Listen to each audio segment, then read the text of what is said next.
Hola, buenas tardes, hermosa iglesia. Espero y te encuentres bien en compañía de toda tu familia. Bienvenidos una vez más a nuestro estudio virtual. Nos alegra mucho tu disposición de seguir con la enseñanza, ya que la palabra de Dios es la mejor herencia que tenemos para compartir. Así que hagamos llegar este enlace a más personas para que muchos seamos beneficiados con la oportunidad que Dios nos da día a día para ser felices, alcanzar sueños, metas, pero sobre todo ser salvos. Recuerda que tenemos que prosperar en la fe y obedecer su palabra. Te voy a leer un texto de la Biblia que dice, es Jeremías 29:11, que yo sé que los pensamientos que tengo acerca de vosotros, dice Jehová, pensamientos de paz y no de mal, para darnos el fin que esperáis. Yo te invito a que esta tarde te prepares hoy tu oído para escuchar, tu mente para entender, tu corazón para guardar su palabra, aún más tu boca para que sea sabia y tu vida para predicarla. Dios te ama y te bendice.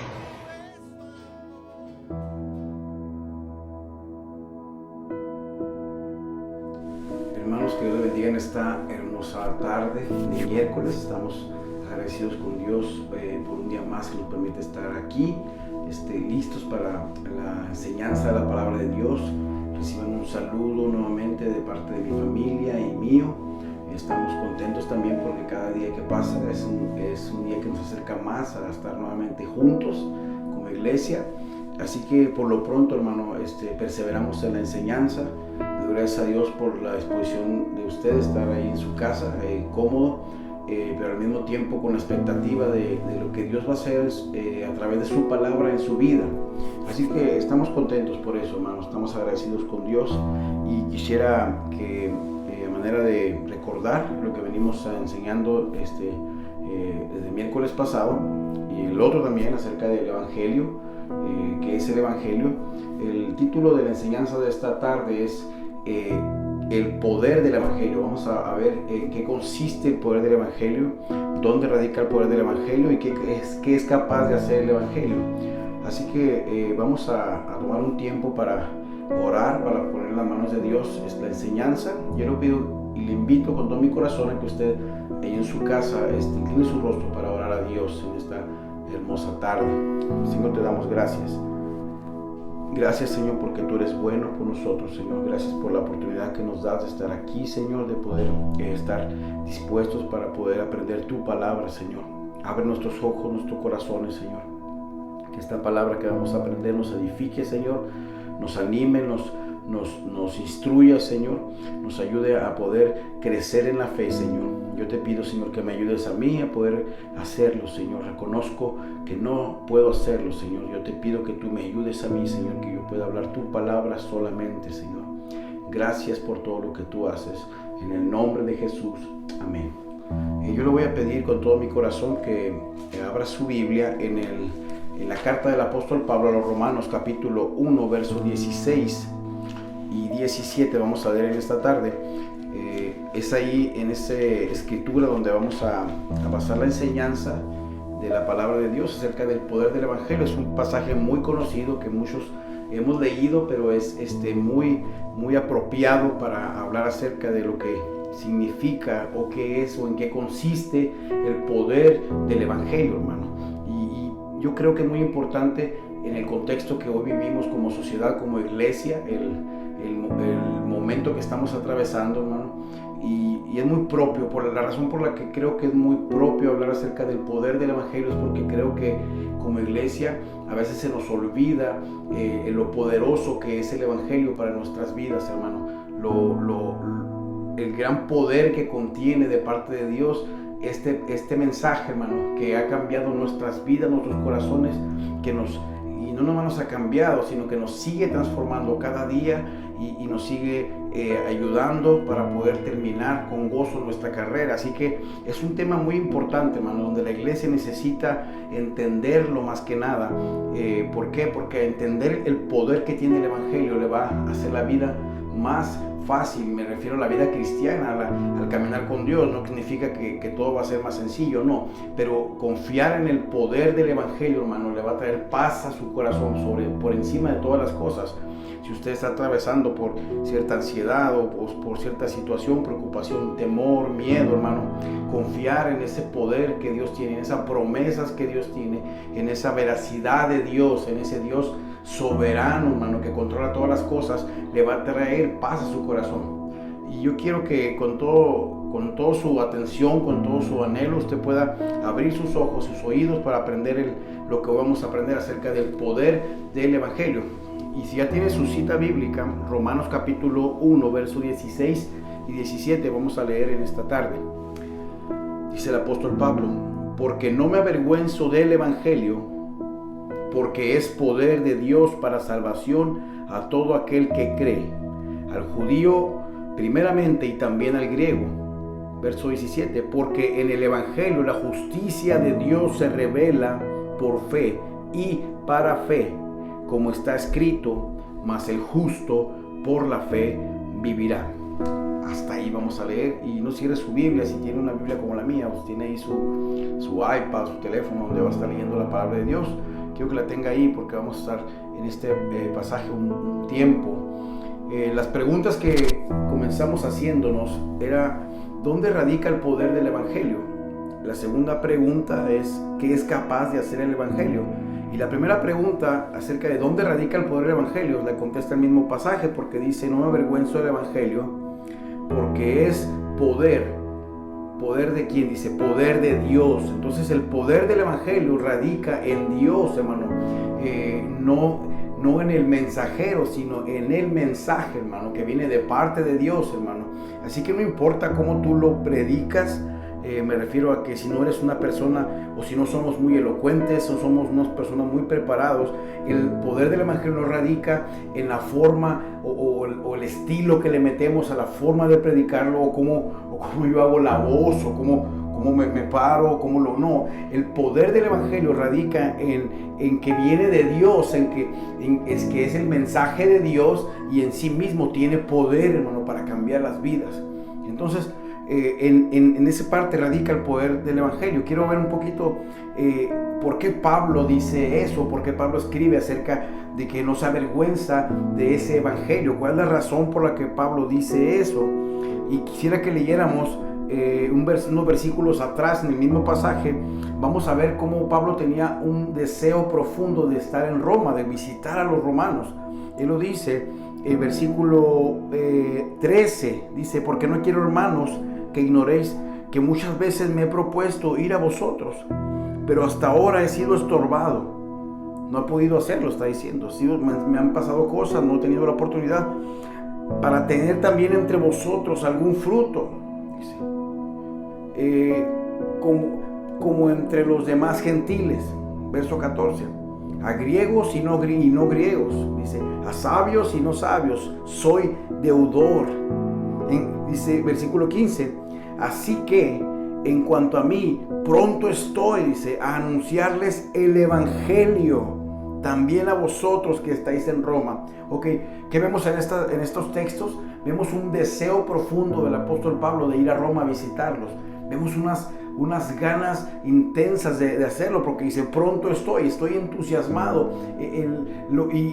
La razón por la que Pablo está entusiasmado de verlos es porque lo dice en el versículo 15, porque estoy entusiasmado, dice, a anunciarles que el Evangelio, lo que a Pablo le emocionaba de ir a Roma era la oportunidad que él iba a tener de anunciarles el Evangelio. Ahora me interesa la palabra que aparece en el versículo 14, porque dice: soy deudor, me siento como en deuda. Dice, el apóstol Pablo habla como que se siente como si tuviera una deuda con ellos, como cuando alguien le debe algo a alguien, como cuando debes dinero, como cuando te prometiste algo y tienes que cumplirlo. De alguna manera Pablo sentía ese deseo de predicar el Evangelio como un peso, de tener una deuda, un compromiso grande con las personas, hermano. Dice: soy deudor. estoy en deuda con ustedes. Y yo estoy seguro que no les debía absolutamente nada, hablando de cosas materiales, pero él sentía ese nivel de deseo de compartir con la iglesia el evangelio. Se sentía como un peso para él, de una deuda, hermano. Y eso es impresionante, hermano, porque en nosotros como cristianos, hermano, ojalá tuviéramos ese deseo, hermano, o ese peso, hermano, con las personas que no conocen del evangelio, con las personas que no han oído del evangelio, que tuviéramos el mismo deseo, hermano, como una deuda con las personas de poder compartirles el evangelio de Jesucristo, hermano. Eso es algo muy, muy poderoso, hermano. Él quería estar con ellos, no para entretenerlos, no para hablarles cualquier tipo de cosa. Él quería ir con ellos para explicarles, para hablarles acerca del evangelio. Y comienza en el versículo 17 diciendo: porque en el evangelio la justicia de Dios se revela. O sea, tú puedes conocer cómo es Dios en el evangelio. Y de ahí en adelante Pablo comienza a hablar una serie de argumentos acerca del pecado y después de dar la esperanza de la gracia. Entonces no vamos a hablar mucho de eso, pero sí vamos a hablar acerca de por qué Pablo no se avergonzaba del evangelio. Una de las razones que podemos creer que Pablo no se avergonzaba del evangelio es porque cuando Pablo escribe la carta a los romanos, habían pasado aproximadamente 25 años, hermano, de que él se había convertido al cristianismo, o de que Dios lo había alcanzado. 25 años habían pasado. Y en esos 25 años, Pablo pudo experimentar un sinnúmero de situaciones complicadas en su vida. En esos 25 años, Pablo experimentó persecuciones, Pablo experimentó prisiones, Pablo experimentó azotes, peligros de muerte, naufragios, y podemos numerar muchas cosas que el apóstol Pablo atravesó en esos 25 años. Para la gente que no conoce de Dios, pudiera decir que qué triste es que una persona, por hacer cierto oficio, tenga tantas consecuencias negativas en su vida. ¿Qué de bueno puede traerle a una persona a predicar el evangelio? Mira cómo le ha ido a Pablo. Pueden decir los romanos: mira, ¿qué de bueno tiene este mensaje que nos quiere predicar? Si lo único que conocemos acerca de su vida es que ha tenido muchas aflicciones, muchas cosas bochornosas que le han pasado. Ha estado muchas veces en la cárcel, lo han azotado muchas veces, lo quieren matar en muchos lugares y lo han perseguido. Entonces, ¿cómo él dice que ese evangelio puede cambiar la vida? O porque él anhela tanto compartirnos ese mensaje que a él le ha traído muchas cosas malas a su vida. Y Pablo dice: yo no me avergüenzo del evangelio. Pablo está diciendo: yo no me avergüenzo de todo lo que he atravesado en mi vida por predicar este evangelio. Y la razón por la que Pablo no se avergüenza de este evangelio, él lo dice, y la respuesta está en el mismo texto, porque dice: no me avergüenzo. ¿Saben por qué? Porque el evangelio es poder de Dios para salvación. Significa, hermano, que Pablo muchas veces había experimentado o había visto con sus propios ojos lo que el evangelio había causado, no nada más en su vida, sino en la vida de muchas personas, hermano. Él había sido testigo, hermano, de personas siendo regeneradas por el poder del evangelio, personas siendo transformadas por el poder del evangelio, vida cambiada, hermano, la propia vida de él, hermano, un giro de 180 grados, hermano. Él cuando conoció de ese evangelio, hermano, él iba hacia un rumbo, y inmediatamente después de conocer el mensaje, su vida cambió totalmente hacia otro lado, hermano. Él había experimentado, hermano, en su vida el poder transformador del evangelio, hermano. Eso es algo, hermano, que tenemos que hoy en esta tarde meditar, hermano, porque si realmente hemos conocido el evangelio, hermano, si realmente Dios nos ha transformado, o si hemos creído a este evangelio, necesariamente hoy en día tendríamos que experimentar un cambio radical en nuestra forma de pensar y en nuestras acciones, en nuestra vida, hermano, propia. Si tu vida no ha sido transformada, si tú sigues haciendo las mismas cosas, si tú no has cambiado, si tú sigues siendo la misma persona, nada más que ahora, como lo he dicho antes, ahora eres religioso porque ahora conoces textos, ahora sabes cantos, pero tu vida en esencia no ha sido cambiada. Yo no sé en qué evangelio tú has creído o en qué evangelio tú has depositado tu fe, porque si tú conoces el evangelio que está en la palabra de Dios, el que predicó Jesucristo, el que predica Pablo, necesariamente tu vida tiene que haber sido transformada por ese evangelio. Por esa razón, el apóstol Pablo dice que no se avergüenza porque él ha sido testigo del poder de Dios, cómo se aplica en las vidas a través de la predicación de este evangelio, hermano. Así que para la iglesia, hermano, es muy importante que lo tesoremos en el corazón. Puede parecer de mi parte muy insistente, puedo ser muy repetitivo, incluso tú puedes decir, pastor, ya me dijo eso muchas veces. Pues te lo voy a decir muchas veces porque no me cansaré de hablar de este evangelio hasta que tú no lo puedas entender en lo profundo, no podamos comprenderlo, hermano, porque en esencia nuestras vidas sí tienen que ser transformadas de una forma radical, hermano. No a medias, no poquito, hermano, no, de una forma radical, hermano, si realmente hemos creído a este evangelio, hermano. Así que Pablo no se avergüenza de ese evangelio. Pablo no cambia el evangelio, no lo rebaja, no lo diluye como hemos visto otras veces, y lo vemos en la carta a los Romanos. Si usted tuvo el tiempo en su casa, si usted quiere leer todo el capítulo 1, capítulo 2, capítulo 3 de Romanos, se va a dar cuenta, hermano, cómo Pablo habla acerca del pecado del hombre, de la naturaleza pecaminosa nuestra, hermano, para poder llevar a los creyentes a entender el evangelio, hermano. Porque como lo dijimos al principio de la enseñanza, creo dos miércoles atrás, para que tú puedas conocer la buena noticia, tú primero tienes que conocer la mala noticia. Y Pablo les dice primero la mala noticia. Le dice, estamos perdidos, usted está en pecado, usted no tiene esperanza alguna, usted está en quiebra, usted está sin esperanza, sin oportunidad en la vida, y no nada más en la vida, sino en la eternidad tampoco. Y para que usted pueda abrazar el buen mensaje del evangelio o lo bueno del evangelio, tiene que entender primero que usted está quebrado. Y es lo que Pablo está diciendo. Ahora, la manera de aplicar esto a nuestras vidas, hermano, ¿cómo yo puedo decir que yo me avergüenzo del evangelio? ¿Cómo yo puedo decir, bueno, yo creo que me estoy avergonzando del evangelio, o no sé si me estoy avergonzando del evangelio? Hay que hacernos algunas preguntas. Lo primero que yo escribí aquí, ¿cómo nos avergonzamos del evangelio? Bueno, una de las formas en las que tú te avergüenzas del evangelio es cuando tú no predicas ni compartes de tu fe.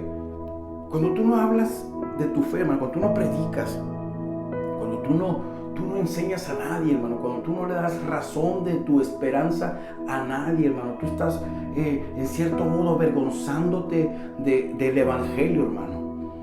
Mucha gente dice, he escuchado decir a alguien una frase, hermano, que se ha vuelto popular incluso en las iglesias. Dice, bueno, predica con tu vida, y si es necesario, habla. Y suena muy bonito, o suena que sí es cierto, hay que predicar con la vida. Mira, hermano, es cierto que tenemos que tener un testimonio digno de la fe que profesamos, eso no cabe duda, no estamos debatiendo eso ni negándolo en ningún momento. Es necesario, hermano, que si usted dice que es cristiano, viva de acuerdo a lo que usted dice que es. Pero no convivir es suficiente, hermano. Usted tiene que estar listo para presentar razón de su esperanza. Usted tiene que compartir acerca de su fe. Y compartir acerca de la fe es enseñar a las personas qué es el evangelio en la palabra de Dios. Usted tiene que estar preparado, hermano, para enseñar a las personas acerca de la palabra de Dios. Usted le tiene que decir a las personas, bueno, ¿por qué? Si te preguntan, ¿por qué tú dices que eres cristiano? ¿Por qué tú dices que necesito arrepentirme? ¿Por qué tú me dices que tengo que ser salvo? ¿De qué tengo que ser salvo? Y tú no nada más convivir bien y hacer las cosas bien, tú vas a explicar a las personas necesariamente que están en pecado. No, es necesario hablar, hermano. Jesús lo dijo en Mateo 28:19, ir y hacer discípulos a las naciones, bautizándolos en el nombre del Padre, del Hijo y del Espíritu Santo, enseñándoles que guarden todas las cosas que les he mandado. Enseñándoles, es la palabra enseñanza. Tienes que estar listo para enseñar a las personas el consejo de Dios, lo que Dios requiere. ¿Por qué tengo que arrepentirme? ¿De qué tengo que arrepentirme? Entonces, es ahí el problema de la iglesia cuando trata de decir que está evangelizando, hermano. Que estoy evangelizando, estoy diciendo a las personas que, Cristo te ama, Dios tiene un plan para tu vida, Dios quiere que seas feliz y cosas como esas, hermano. Y la gente dice, no nada más tú me dices eso, en todos los días lo veo en las redes sociales, en todas partes.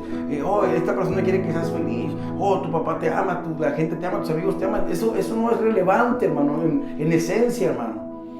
Entonces, tú tienes que presentar razón de tu fe, hermano. Y si tú no estás haciendo eso en tu casa, en tu trabajo, con tus amigos, creo que tú estás omitiendo algo importante que es tu responsabilidad de parte de Dios. Estamos en desobediencia a lo que Jesús nos mandó. Y en cierto modo estamos avergonzándonos del Evangelio. También nos avergonzamos del Evangelio, hermano, cuando nos preocupamos más en no ofender a las personas, hermano. ¿Y cómo es que cuidamos no ofender a las personas cuando compartimos el Evangelio? Bueno, hermano, cuando omitimos del Evangelio ciertas cosas que nos parecen ofensivas, ya lo he dicho otras veces, para que la gente no se sienta mal. Es como decir, vamos a hablar el Evangelio y vamos a omitir la palabra arrepentimiento y pecado. Vamos a decir únicamente gracia y perdón y salvación y vida eterna y todas esas cosas que nos parecen muy bonitas. Y lo demás no hay que hablar del pecado, porque a la gente le dices eso y se ofende. No vaya a ser que se vayan de la iglesia. No digas esas cosas, porque de arrepentirse, no digas arrepentimiento. Vamos a dejar que venga y que poco a poco, que Dios a través de su Espíritu Santo le ilumine y le haga entender eso. No, hermano, tú necesitas predicar el Evangelio. La Biblia dice que la fe viene por el oír, hermano. ¿Y el oír qué? El oír chistes, el oír anécdotas. No, el oír la palabra de Dios. ¿Y cómo van a oír la palabra de Dios si no estamos predicando la palabra de Dios, hermano? O si estamos omitiendo arbitrariamente cosas de la palabra de Dios para que las personas no se ofendan, hermano. Entonces tenemos, hermano, por necesidad la obligación, hermano, de dejar de quitarle a la palabra de Dios, hermano, o torcer las escrituras, las palabras que a nosotros nos parecen que son muy ofensivas para la gente, hermano. La gente tiene que saber. Ahora, no te estoy diciendo que tú tienes que ser tosco para hablar, que tienes que pararte y decirle, arrepiéntete, miserable, te vas al infierno. No, hermano, tú tienes que hacerlo en amor, en paz, hermano, con carga por la persona, no como si la odiara, sino con amor, diciéndole, mira, hermano, te quiero mucho, eres mi amigo, eres mi vecino, eres mi familiar, te amo. Por eso, como te amo, tengo que decirte todo el consejo de Dios. Mira, tu vida está yendo al sentido contrario de donde Dios requiere. Necesitas arrepentirte. Y si tú le dices eso a las personas, tú le dices, no, es que no, Dios te ama así como tú estás, no hagas nada. Tú estás invitando a la gente a que siga su misma vida. Y eso que tiene de radical o de importante para una persona que tú le digas que puede seguir igual, y que eso es en su corazón. Eso es algo muy vacío, hermano, muy hueco de nuestra parte. Necesitamos, hermano, no avergonzarnos del Evangelio y poner el Evangelio todo lo que dice, hermano. Hablar de pecado, hablar de la cruz, hablar lo que cuesta seguir a Jesús, hablar del arrepentimiento. Otra de las razones en que nos avergonzamos del Evangelio, hermano, es cuando queremos hacer que el Evangelio se vea más atractivo, hermano. Es cuando no confiamos en su poder eficiente y eficaz, hermano. Cuando creemos que el Evangelio, como si la Biblia ya pasó de moda, no, es que así no hay que predicar, hermano, porque la gente se asusta. Hay que ver formas atractivas de hacer que el Evangelio luzca bien, luzca atractivo a la gente. ¿Qué es lo que a la gente le gusta? No, pues el éxito. Vamos a hablar de éxito. ¿Qué es lo que a la gente le gusta? No, pues el bienestar. Vamos a hablar de bienestar. Vamos a decirles que si vienen a Cristo van a tener éxito en la vida. Vamos a decirles que si vienen a Cristo van a tener bienestar. Vamos a decirles que si vienen a Cristo su vida va a estar ausente de problemas. Entonces, inconscientemente la iglesia y los predicadores, los que predicamos la palabra de Dios, estamos avergonzándonos del Evangelio, hermano, porque queremos quitarle o hacerlo más atractivo para que la gente venga, hermano. No estamos confiando en el poder en sí mismo del Evangelio para cambiar la vida de las personas, hermano. Y pensamos como si fuera una oferta, hermano, como si estuviéramos vendiendo algún artículo, hermano, que queremos promocionar, hermano, para que se vea bien y la gente venga, hermano. Y usamos cualquier clase de artimaña para engañar a las personas, hermano. ¿Para qué? Para que vengan a Jesús. Y lo peor de todo, hermano, ¿sabe qué hacemos a veces, hermano? A veces estamos predicando el Evangelio y luego decimos, venga, ¿quién quiere ver a Cristo? Cierra sus ojos, todos cierran sus ojos, mira, todos tienen sus ojos cerrados. Y lo mira, pasa al frente, nomás tienes que pasar. O levanta tu mano, ahí donde está, levanta la gente la mano, ven, y repite esas palabras. Y ahí está la gente repitiendo las palabras del Señor Jesús, y dicen una oración de fe. Y entonces el predicador ya siente que porque la persona repitió unas palabras que él le dijo, entonces lo hizo sinceramente, no, pues sí, bueno, usted ya está salvo, ya váyase a su casa, usted ya es salvo, sí. Hermano, ¿por qué digo que a veces somos tan superficiales para compartir el evangelio? ¿Sabe por qué, hermano? Porque a veces la gente pasa al frente y creemos que porque pasó y hizo una oración de fe, ya su vida ya fue transformada, y la gente se va engañada creyendo que es salva, y te das cuenta que al pasar el tiempo no están en la iglesia, no permanecen. ¿Sabes por qué? Porque no hubo una obra eficaz en su vida, porque el nuevo nacimiento o la regeneración es un milagro de Dios, hermano, es poder de Dios, hermano. Entonces, ¿cómo es posible, hermano, que nosotros pretendamos con nuestra estrategia humana tratar de convencer a la gente o de engañar a la gente para que vengan y hagan una oración de fe, para nosotros pensar que nosotros nos ganamos 100 o 50 almas para Cristo, hermano, cuando esas personas nunca nacieron de nuevo, se fueron y siguieron viviendo perdidamente, jamás conocieron a Dios? Eso es un peligro, hermano. Cuando tratamos de maquillar el evangelio, ponerle cosas como una oferta, hermano, prometiéndole a las personas salud y no sé qué cosas para que vengan a Cristo, hermano, estamos avergonzándonos del evangelio, hermano. Hay una pregunta, hermano, que yo quiero que usted medite en esta tarde. ¿Por qué el evangelio es poder de Dios? Yo creo que el evangelio es poder de Dios, hermano, porque es a través de la predicación del evangelio que Dios hace nacer de nuevo a una persona. Es a través de esa predicación, hermano, que Dios produce, hermano, en el oyente, a través de su Espíritu Santo. Leímos en Hechos, hermano, no sé, como una tristeza, un compugir de su espíritu, de sentir que necesita de Dios, y es a través de ese evangelio. De ese evangelio, así como lo han predicado, como lo predicaron los primeros apóstoles, como se predicó durante los inicios de la iglesia, hermano, y lo que ahora como iglesia hemos dejado de hacer. Hemos dejado de compartir ese evangelio, hemos dejado de confiar en ese evangelio, cuando ese evangelio tiene el poder de hacernos nacer de nuevo, hermano. Qué hermoso es el nuevo nacimiento, es un milagro, hermano, de Dios, es algo poderoso, que es un misterio, hermano, que no podemos explicarlo, hermano, porque la Biblia lo compara a la resurrección, el mismo espíritu que levantó a Jesús de los muertos, es el mismo espíritu que nos da vida a nosotros, hermano. Imagínese el poder de Dios que levantó a Jesús de los muertos, el mismo poder que se ejerce en nuestras vidas para traernos de la muerte a la vida, hermano. Eso es algo poderoso, hermano, que no podemos entender. ¿Por qué es poderoso el evangelio, hermano? Porque nos lleva al arrepentimiento. Si el evangelio que tú escuchas no te lleva al arrepentimiento, hermano, entonces no sé qué evangelio estamos escuchando, hermano. Si el evangelio que predicamos no nos produce, hermano, nosotros un pesar por nuestra vida, nuestro estilo de vida, por las cosas que hemos hecho mal, cómo ofendemos a Dios, y nos lleva al punto de arrepentirnos, de sentirnos mal con nosotros mismos, de desear cambiar, hermano, de aborrecer el pecado y de empezar a amar lo de Dios, hermano. Entonces no estamos escuchando el evangelio verdadero, hermano. Fíjense lo que dice la palabra de Dios. En Marcos capítulo 1, verso 14 y 15, dice: Jesús vino a Galilea predicando el evangelio del reino de Dios. Y fíjese lo que decía él: el tiempo se ha cumplido y el reino de Dios se ha acercado. Arrepentíos y creed el evangelio. Pero fíjese la palabra que dice: arrepiéntanse y crean en el evangelio.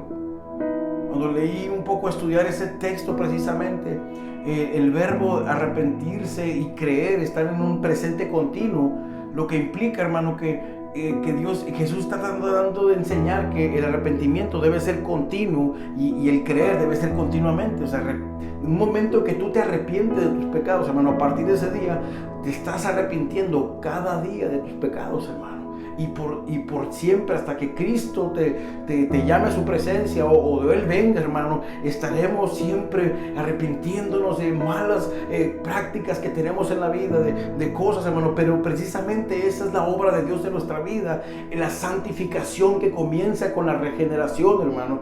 El mismo Espíritu que nos regenera, ese mismo Espíritu que nos santifica, hermano. Y la santificación de nuestra vida es la evidencia de que lo que hemos experimentado en nuestra vida es algo real, hermano, de que realmente hemos nacido de nuevo. Entonces, también Hechos 3:19, fíjate lo que dice. Así que arrepentíos y convertíos. Es Pedro predicando el Evangelio y él llama al arrepentimiento. Así que, porque el texto dice que ellos le preguntaron a los apóstoles que entonces, ¿qué tenemos que hacer? Estaban compungidos de corazón, dinos qué hacer. Y Pedro le dice, arrepiéntanse y conviértanse y crean en el Evangelio. Versículo también, Hechos 17:30. Dice, pero Dios, habiendo pasado por alto los tiempos de esta ignorancia, ahora manda a todos los hombres en todo lugar que se arrepientan. ¿Te fijas, hermano? El Evangelio nos llama al arrepentimiento. Cuando tú predicas el Evangelio, cuando tú hablas el Evangelio, tú tienes que hablar acerca del arrepentimiento. También, hermano, el Evangelio es poderoso porque produce un cambio en nosotros radical. Porque no somos los mismos, hermano. Si la obra de Dios, hermano, en nuestra vida es real, entonces, hermano, nuestro cambio tuvo que ser radical. Tiene que ser radical, no es un cambio de emocional de un día y al otro día seguimos en los mismos hábitos pecaminosos. No es así, hermano. El Evangelio, el escuchar el Evangelio, el Evangelio produjo en nosotros arrepentimiento, y ese arrepentimiento nos llevó, hermano, a un cambio radical en nuestras vidas, a un abandonar el pecado, a un dejar los malos hábitos, a un dejar las cosas que no agradan a Dios, hermano. Y una persona que realmente conoce a Dios tiene que tener por la fuerza un cambio radical. Si tú no has tenido un cambio radical desde que tú vas a la iglesia, desde que tú estás en un templo y estás ahí escuchando y sabes cantos ahora y sabes muchas cosas quizá de la Biblia, pero si tu vida no ha cambiado, si tú sigues practicando los mismos pecados, sigues amando al mundo y todo lo que el mundo te ofrece, entonces yo creo que tú no has creído realmente al Evangelio. Tu vida no ha sido cambiada todavía. Necesitas arrepentirte y creer en el Evangelio. Es la verdad, hermano. Yo, para terminar, quiero platicar una experiencia, testimonios que me ocurrió hace muchos años. Yo era joven, pues estoy joven, pero estaba más joven. Yo tenía un amigo que falleció. Su nombre es Braulio, era Braulio. Yo estaba recién convertido, yo tenía unos 19 años, me parece. Y recuerdo que él de repente le vino una enfermedad muy extraña que nunca supieron que tenía, pero esa enfermedad le fue deteriorando la salud al punto de llevarlo a un hospital. Y estar en un hospital, era un hombre fuerte, atlético, deportista, y de repente estaba en un hospital, delgado. Lo más interesante de todo es que íbamos juntos a la iglesia, allí donde yo crecí en mi casa. Gracias a Dios siempre hubo gente que me llevó al templo, y juntos íbamos a la iglesia con una vecina que se llama Mari. Ella nos llevaba a la iglesia y él iba a la iglesia, y él conocía de Dios, y siempre crecimos en ese ambiente desde niños. Y yo me recuerdo que me ofrecí para ir a cuidarlo, y me quedé una noche en el hospital con él, y estábamos ahí a las 12 de la madrugada, y él estaba inquieto, moviéndose de un lado a otro. Yo dije, se siente mal, necesita una pastilla. Y estaba ahí cerca de él, y me paré y le dije que si necesitaba algo. Le dije, ¿necesitas algo? ¿Cómo te sientes? Me volteó a ver, y lo primero que me dijo es, tengo miedo. Yo lo miré y le dije, ¿por qué tienes miedo? Y él me dice, tengo miedo de morir. Él se estaba acercando a sus últimos días, y él decía, tengo miedo de morir. Yo recuerdo que lo único que le pude decir es, pídele perdón a Dios. Y cuando yo le dije, pídele perdón a Dios, él comenzó a llorar, hermano. Yo dije, pues, ¿qué le dije? cama. Y yo cerré mis ojos con él y él empezó a decir, yo no lo guié a una oración, yo no le dije, repite esa oración conmigo. Señor Jesús, no estoy menospreciando eso, hermano, pero quiero que entienda lo que realmente pasa cuando alguien nace de nuevo. Yo me acuerdo que cerré los ojos y oré con él. Y él empezó a llorar y decía, Dios, perdona mis pecados, perdóname, Señor. Lo único que salía de sus labios era perdóname. Y lloraba, hermano, como un niño. Y de repente, después de estar como unos 5 minutos llorando, hermano, como un niño pidiendo perdón, abre sus ojos y me dice, Armando, soy salvo, ya no tengo miedo. No tengo miedo a morir esta noche. No tengo miedo de que si hoy mismo Dios me quiere llevar con Él, yo estoy listo para irme. Ya no tengo miedo más. Soy feliz. Tengo gozo en mi corazón.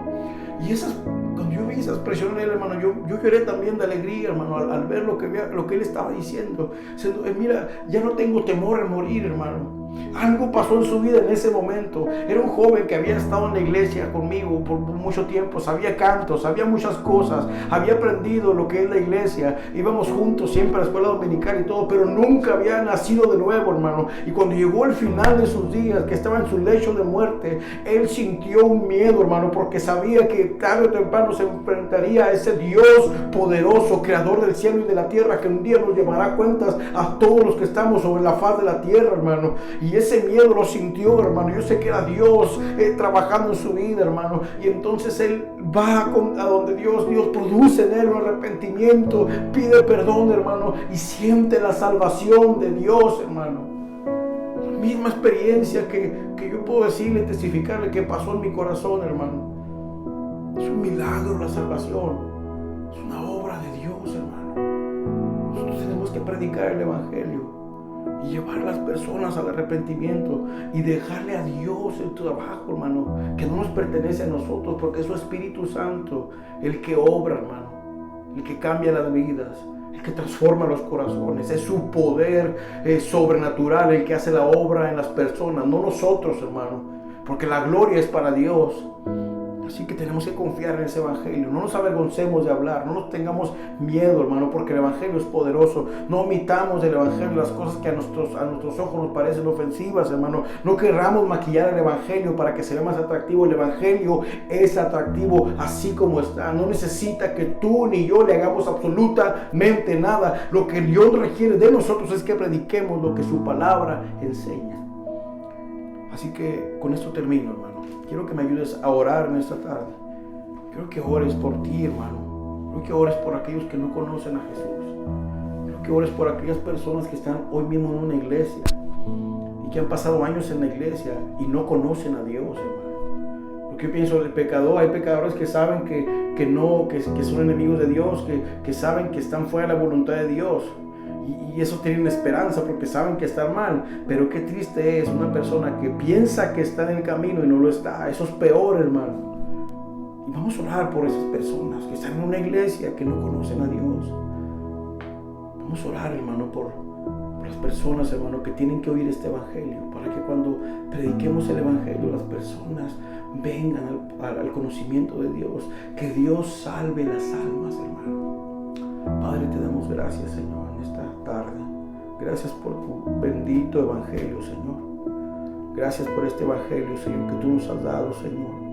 Gracias por salvarnos, Señor.